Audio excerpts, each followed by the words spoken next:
साथियों नमस्कार। साथियों, दुनिया में कई घटनाएं हो रही हैं। यूएसए, इजराइल और ईरान का वॉर चल रहा है। यहाँ भारत पाकिस्तान को लेकर के बातें आ रही हैं। उधर बलूचिस्तान का केस है। हम तमाम तरह की घटनाएं देख रहे हैं, लेकिन हमको इस बात पर ध्यान देना चाहिए कि भारत का जो सबसे अच्छे दोस्तों में से एक दोस्त है इजराइल, वो भारत के साथ किस तरह से मिलकर के काम कर रहा है और दोनों ही देश किस तरह से आने वाले समय के लिए तैयारी कर रहे हैं, उस पर भी चर्चा होनी चाहिए।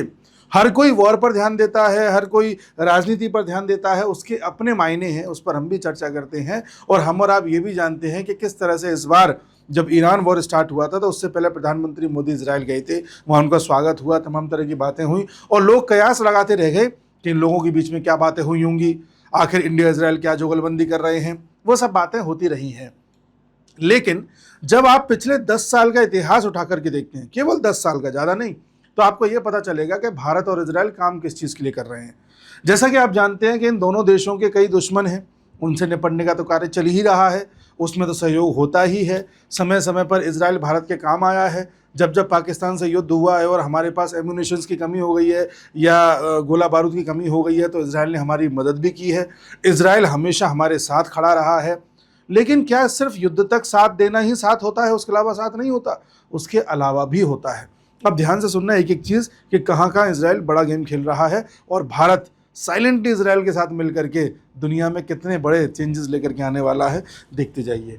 देखिए, सबसे पहले मैं आपको अवगत कराना चाहूँगा एक फंड से, जिसे I4F बोलते हैं, यानी कि India Israel industrial research and development and technological innovation fund, I4F बोला जाता है। ये फंड भारत और इजराइल ने मिलकर के 2017 में बनाया था। 2017 में याद कीजिए, जब प्रधानमंत्री मोदी पहली बार इजराइल गए थे, और ऐसा पहला दौरा था जब कोई भारत का प्रधानमंत्री एक बार में एक देश में जा रहा है, यानी इजराइल जा रहे हैं तो इजराइल ही जा रहे हैं, ये नहीं कि फिलिस्तीन भी जा करके आ रहे हैं, ऐसा नहीं हो रहा। उस समय कई फोटो वायरल हुई। एक फोटो वायरल हुई थी कि समुद्र किनारे प्रधानमंत्री मोदी समुद्र का पानी जो प्योरीफाई होकर के आ रहा है उसे पीते हुए दिखाई गए कि भाई इजराइल के पास ऐसी टेक्नोलॉजी है कि समुद्र के पानी को भी प्योरीफाई कर सकती है। उस पर भारत भी काम कर रहा है। और आप जानते हैं कि लक्षद्वीप में जिस तरह से हमें अपना टूरिज्म बढ़ाना है, तो वहाँ पर एक ऐसी टेक्नोलॉजी चाहिए कि पीने के पानी की व्यवस्था हो सके, तो उसके लिए भी काम चल रहा है और सागर के पानी को शुद्ध करके पीने युक्त वहाँ पर प्लांट्स लगाए जा रहे हैं। ये बात भी हमें पता होनी चाहिए। ये बात भी पता होनी चाहिए कि ये I4F फंड कर क्या रहा है, ये है क्या। तो इसके बारे में मैं थोड़ा सा आपको जल्दी से समझा देता हूं, फिर आप जानिएगा। देखिए, 2017 में ये फंड बना और इसमें यह तय किया गया कि भारत और इजराइल दोनों मिलकर के बराबर बराबर पैसा इसमें डालेंगे।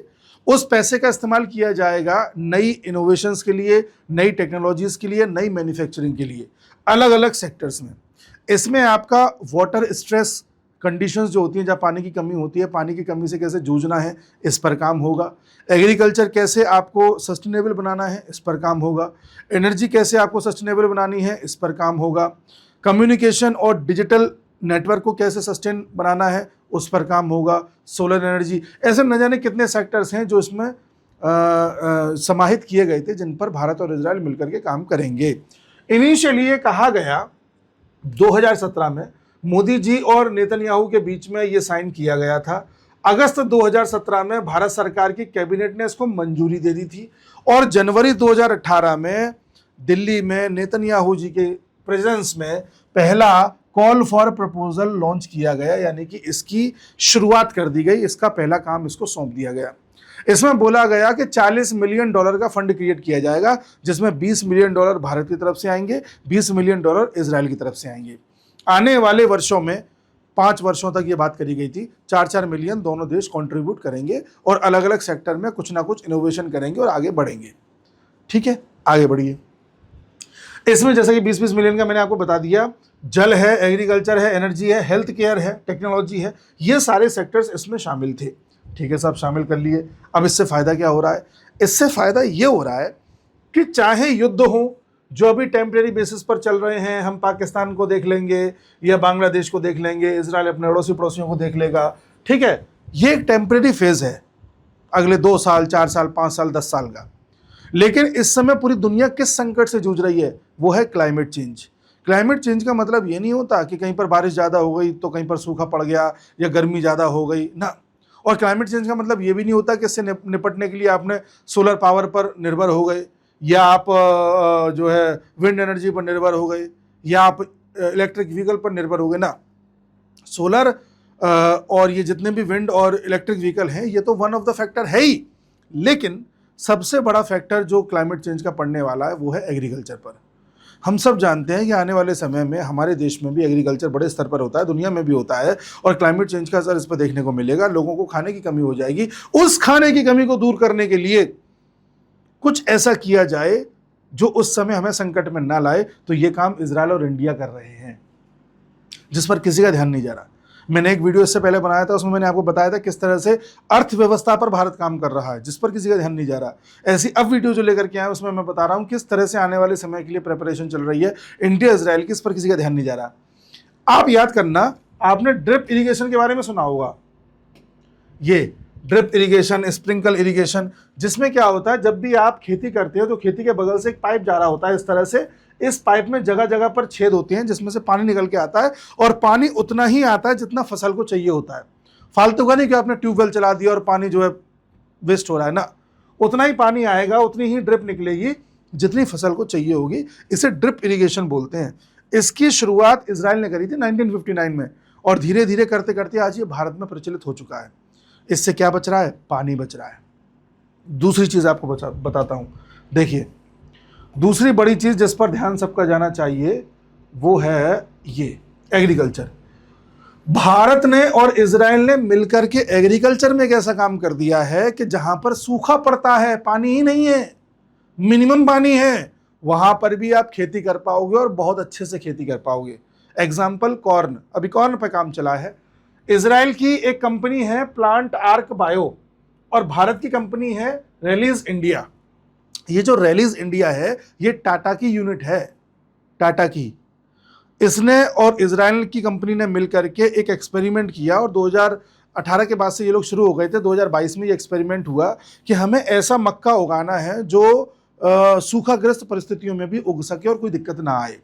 इसके लिए मक्के के ऐसे जीन्स खोजे गए जो सूखाग्रस्त क्षेत्र में भी सर्वाइव करके मक्का उगा सकें। उन जीन्स को खोज करके उस मक्के में डाला गया जिसको उगाना था। ऐसा नहीं है कि जीन में कोई बदलाव कर दिया, जीन को उठा करके एक जगह से दूसरी जगह डाल दिया गया। एक्सपेरिमेंट हुआ। एक्सपेरिमेंट होने के बाद जो चीज निकल के सामने आई वो ये कि अगर सूखाग्रस्त इलाके में जो पहले कॉर्न हो रहा था, जिस साइज का हो रहा था, अब इस वाले कॉर्न ने उससे 60% से लेकर के 250% तक ज्यादा पैदावार दी है, और कहीं कहीं तो 500% तक ज्यादा पैदावार देखने को मिली है।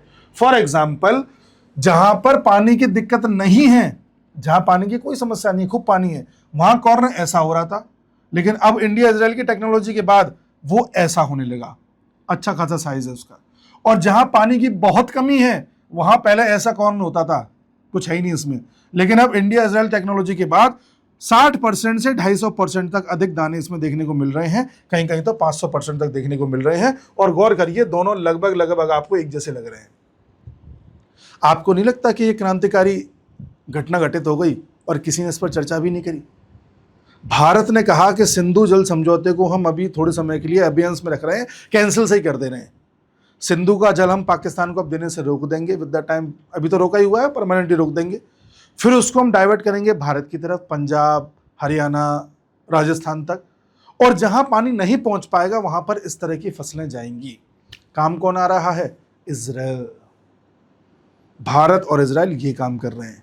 कई लोग ये बात पूछते हैं, कमेंट भी करते हैं कि भारत R&D में क्या कर रहा है, रिसर्च एंड डेवलपमेंट में क्या कर रहा है, भारत तो बिल्कुल बेकार है रिसर्च एंड डेवलपमेंट में। भारत R&D में वो काम कर रहा है जिस पर अभी तक किसी का ध्यान ही नहीं गया, और इसमें मदद भी भारत का वो दोस्त कर रहा है जिसके बारे में किसी ने सोचा भी नहीं होगा।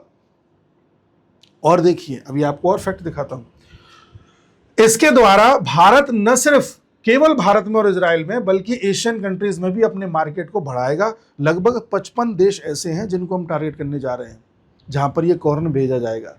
और इसका जब एक्सपेरिमेंट किया गया 2022 में, 23 में भी सफल निकल के आया, और 2025-26 में जो रिपोर्ट छपी है इजराइल की तरफ से, उन्होंने कहा है कि बड़े ही एक्स्ट्रा ऑर्डिनरी रिजल्ट देखने को हमको मिले हैं। आने वाले समय में बहुत ही क्रांतिकारी बदलाव ये लेकर के आएंगे जी। और देखिए इसमें क्लाइमेट चेंज के चैलेंजेस से हमें निपटना है और इस प्रोजेक्ट को सपोर्ट कर रहा है global innovation and technology alliance. ठीक है, Rallis India annual report 2022-23 confirm करती है successful testing of drought tolerant maize event featured as a key milestone in Plant Arc Bio investor presentation 2025। Plant Arc Bio कौन है? इजराइल की कंपनी।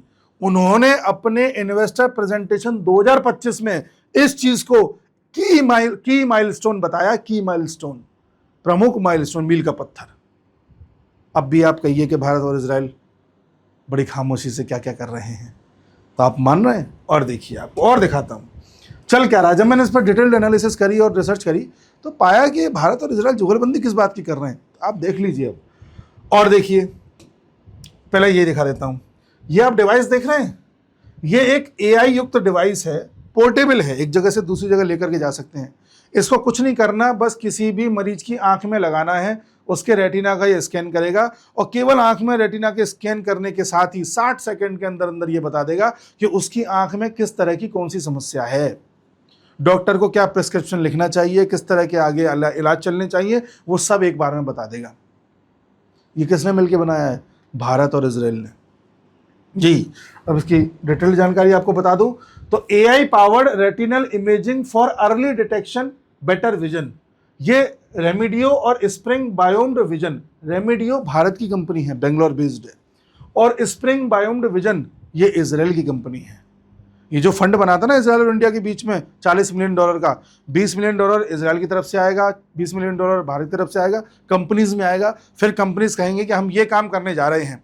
भारत के पास आप जानते हैं कि मार्केट बहुत बड़ा है, भारत के पास मैन्युफैक्चरिंग कैपेसिटी बहुत बड़ी है, इजराइल के पास एडवांस टेक्नोलॉजी है। दोनों मिल जाएंगे तो बढ़िया रिजल्ट्स आएंगे। जब पूरा एक बोर्ड बैठेगा, दोनों के बातें सुनेगा, दोनों के विचार सुनेगा और बोर्ड कहेगा कि हाँ इस पर काम किया जा सकता है, हम सैंक्शन करते हैं इतना पैसा, फिर काम होता है, रिजल्ट्स आते हैं, रिजल्ट आपके सामने है। इस डिवाइस के जरिए आप एक ही बार में कोई भी बीमारी हो आँख की उसके बारे में पता कर सकते हैं। ठीक है, डायबिटिक रेटिनोपैथी हो गया, ग्लूकोमा हो गया, एज रिलेटेड मैक्यूलर डिजनरेशन हो गया, कुछ भी आप पता कर सकते हैं। चाहे आपकी आंख में किसी भी तरह का कैटरेक्ट हो गया है, मोतियाबिंद, कुछ भी हो, एक ही बार में पता करके बता देगा। आपको नहीं लगता है क्रांतिकारी जो है दोनों का वो है? इसमें 50 से ज़्यादा कंट्रीज इस डिवाइस को आज यूज़ कर रही हैं। किसी ने बताया? नहीं बताया होगा। और देखिए 16 मिलियन से ज़्यादा स्क्रीनिंग्स अभी तक हो चुकी हैं, 1,60,00,000 से ज़्यादा। आगे 10,000 से ज़्यादा सेंटर इनके बन चुके हैं, जो कि हॉस्पिटल, क्लिनिक्स और स्क्रीनिंग सेंटर्स इनके हैं। 10,000 से ज़्यादा। कौन चर्चा कर रहा है इसके बारे में? इंडिया, इजराइल बहुत अच्छे से जानते हैं हमें अभी क्या करना है, हमारे डिफेंस के लिए क्या ज़रूरी है। दोनों देश मिलकर के ड्रोन पर काम कर रहे हैं, ऐसे ड्रोन्स बना रहे हैं जो दूसरे के पकड़ में नहीं आएंगे, और ऐसी एंटी ड्रोन टेक्नोलॉजी, ये देखिए काउंटर ड्रोन टेक्नोलॉजी मैं आपको दिखाता हूँ। हाँ, भारत ने कहा था ना पिछले साल, आपको याद होगा, मोदी जी ने 15 अगस्त के मौके पर लाल किले से कहा था कि हम सुदर्शन चक्र पर काम कर रहे हैं, मिशन सुदर्शन चक्र। इसका मतलब कोई भी ड्रोन अगर हमारे देश में एंटर करेगा कहीं से, हम तुरंत पहचान करके वहीं की वहीं उसे डिटेक्ट करेंगे और काउंटर कर देंगे। ये भारत कर रहा है। तो ये काउंटर ड्रोन टेक्नोलॉजी कहाँ से लेकर के आ रहे हैं हम, किसके साथ मिलकर काम कर रहे हैं? इजराइल के साथ। ठीक है, और देखिए इसके साथ ही मैं अगर आगे बढ़ना चाहूँ तो भारत और इजराइल कहाँ काम कर रहे हैं, आगे आइए, ये देख लीजिए। ये है सोलर पंप्स के बारे में। आपको पता है खेतों में जो छोटे किसान होते हैं, 1 हेक्टेयर 2 हेक्टेयर की जिनकी भूमि होती है, खेत होते हैं, अब वो या तो ट्यूबवेल को चलाने के लिए बिजली का प्रयोग करेंगे। बिजली हमेशा आती नहीं है, अगर आ रही है तो उसमें बिजली का बिल बनेगा। दूसरा उनके पास विकल्प है कि भाई किसी तरह से आप जो है कोई ऐसी व्यवस्था करिए, डीजल वीजल डाल करके, पेट्रोल डाल करके उससे चलाइए, तो उसमें उनका पैसा खर्च होगा। क्यों ना उनको ऐसी पंप्स बना के दी जाएं जो सोलर से चलती हों, सोलर एनर्जी से चलती हों, और उससे वो अपना पानी निकालें और उससे अपना इरिगेशन करें। ये काम भी भारत ने और इजराइल ने मिलकर किया है। व्योदा और एग्रो सोलर ने, इजराइल की कंपनी है एग्रो सोलर और भारत की है व्योदा, दोनों ने मिलकर के छोटे फार्मर्स के लिए ऐसी सस्टेनेबल पंप्स बनाई हैं जो सोलर एनर्जी से चलती हैं। जी हाँ, छोटे फार्मर के लिए है, स्मार्ट, कॉम्पैक्ट और इजी टू इंस्टॉल है। इनकी कॉस्ट बहुत कम है, हाई एफिशिएंसी है और इरिगेशन बहुत अच्छा करती है। इनके लिए कब से स्टार्ट हुआ था काम? नवंबर 2018 से स्टार्ट हुआ था, जहां से लाइसेंस मिलना स्टार्ट हो गया था व्योदा और एग्रो सोलर को। 2018 में प्रोजेक्ट अप्रूव हो गया था I4F के जरिए। I4F वही फंड है जो 2017 में बना था।